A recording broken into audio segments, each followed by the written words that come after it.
Thala for a reason. પાકિસ્તાનનો એ bowler Usman Tariq, જેને cricket રમવાની ઇન્સ્પિરેશન મહેન્દ્રસિંહ ધોનીની પિક્ચરમાંથી મળી. દોસ્તો, હું વાત કરી રહ્યો છું ઉસ્માન તારિક, જે T20 વર્લ્ડ કપની અંદર અત્યારના ખૂબ આતંક મચાવે છે. વિશ્વની નંબર 1 T20 ટીમ ઇન્ડિયાના પણ ઘણા બધા પ્લેયરોને એની બોલિંગ એક્શન સમજમાં નથી આવતી. દોસ્તો, ઉસ્માન તારિકની વાત કરું તો ઇસ્લામાબાદની અંદર એક રેસ્ટોરન્ટમાં સબ્જી કાપવાનું કામ કરતો હતો.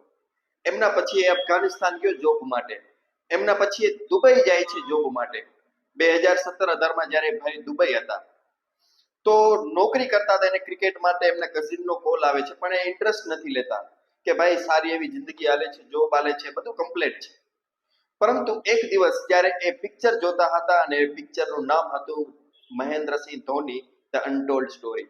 એ પિક્ચરની અંદર એક સીન આવે છે, તમે દરેક લોકોએ જોયો છે કે મહેન્દ્રસિંહ ધોની જ્યારે રેલવે સ્ટેશન ઉપર પોતાની જોબ કરીને બેઠા હોય છે અને સામેથી આવી રીતના ટ્રેન જતી હોય છે અને એને વિઝ્યુઅલાઇઝ થાય છે ધોની ધોની, અને એને અંદરથી એવું થાય છે કે મારે ક્રિકેટને એક ચાન્સ આપવો જોઈએ, મારે મારા સપનાઓને એક ચાન્સ આપવો જોઈએ.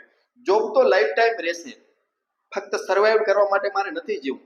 અને પછી એ વ્યક્તિ મતલબ મહેન્દ્રસિંહ ધોની એ ટ્રેન ઉપર ચડી જાય છે અને પોતાની જોબ ક્વિટ કરી દે છે અને ક્રિકેટમાં સમય આપે છે. અને આજે ધોની શું છે એ તમે દરેક લોકો જાણો છો. દોસ્તો, એનું આ સીન જોઈને જે ઉસ્માન તારિક છે એ પણ નિર્ણય લે છે કે હું પણ મારી જોબ ક્વિટ કરી દઈશ અને ક્રિકેટને ટાઈમ આપીશ. અને જો આજે ઉસ્માન તારિક, આજે એને જે આતંક મચાયો છે દોસ્તો, બહુ ગજબ.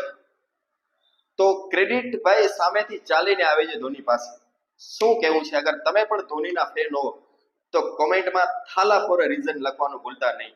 અને હા, આવતીકાલે ઉસ્માન તારિક કેટલી વિકેટ લેશે, યા તો ઇન્ડિયન બેટ્સમેન કયો બેટ્સમેન છે જે ઉસ્માન તારિકની બોલિંગ એની ધોઈ નાખશે, થોડુંક કોમેન્ટ કરતા જાજો.